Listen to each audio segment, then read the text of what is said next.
loudly pro-Israel, a rarity these days among Democrats, but it can also draw hate amongst that growing anti-Israel, anti-Semitic masses.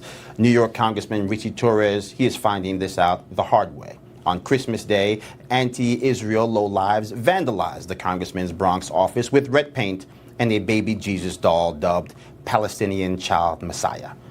On Monday, Squatster Congresswoman AOC invoked the charge that Jews, they killed Jesus. To which Torres responded on the platform formerly known as Twitter, "It is anti-Semitic to compare Israelis to the Romans who murdered Jesus. Associating Jews with the murder of Jesus is anti-Semitism. It's truly shocking that there are prominent members of the Democratic Party who invoke well-known anti-Semitic rhetoric with abandon." Our panel here to weigh in, Waleed Farah's former Trump campaign foreign policy advisor, and Lisa Daftari, editor-in-chief of the Foreign Desk. Lisa, I'll start with you. This seems pretty obvious to all of us. We've said from a long time ago that the boycott and divest movement born on college campuses was anti-Semitic at its inception. That became what I called a anti-Semitic caucus down in D.C., which led to us now basically having Hamas caucus and masses of Hamas sympathizers in the streets of places like New York City.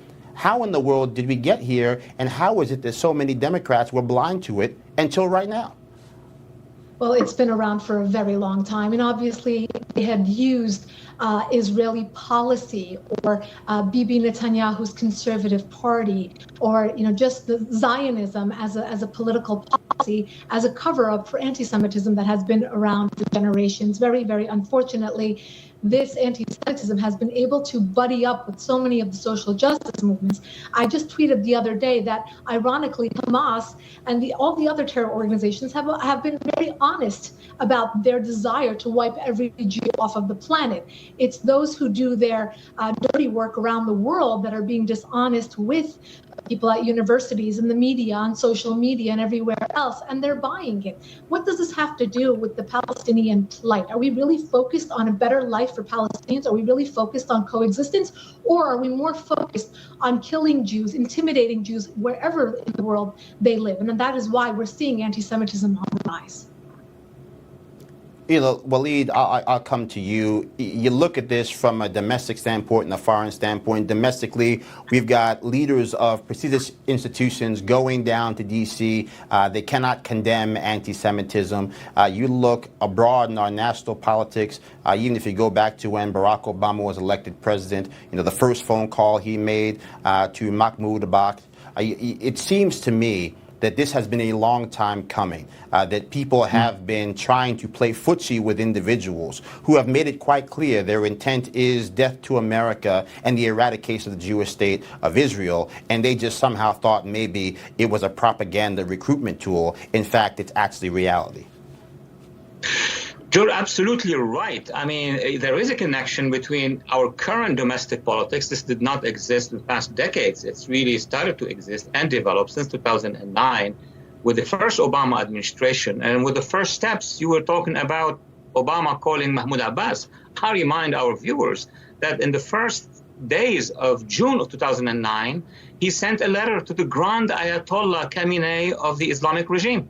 And remember, that letter would lead at the end of the day to the signing of the Iran deal. What would come out of the Iran deal? $150 billion. So now are we telling us that $150 billion will be released to Iran, to the Islamic Republic? Nothing comes back to financial interest?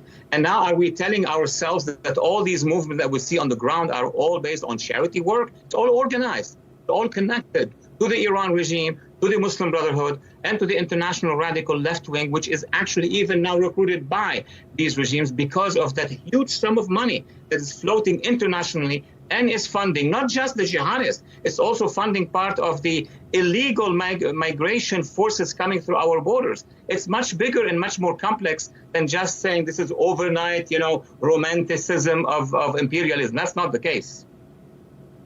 Absolutely. I mean, you look at what's happening here, a $400 billion alliance between the Chinese Communist Party and the Ayatollah. Certainly, if you've got $0 in your right pocket for terrorism and someone drops $400 billion in your left pocket for a nation building, it's not difficult to imagine how you could loan your friends in terror a few shekels to make sure that they could actually continue to bring terror to the world. Unfortunately, we're running out of time. We're going to have to leave it there. Waleed, Lisa, God bless you both. Thank you so much. And we'll talk again soon.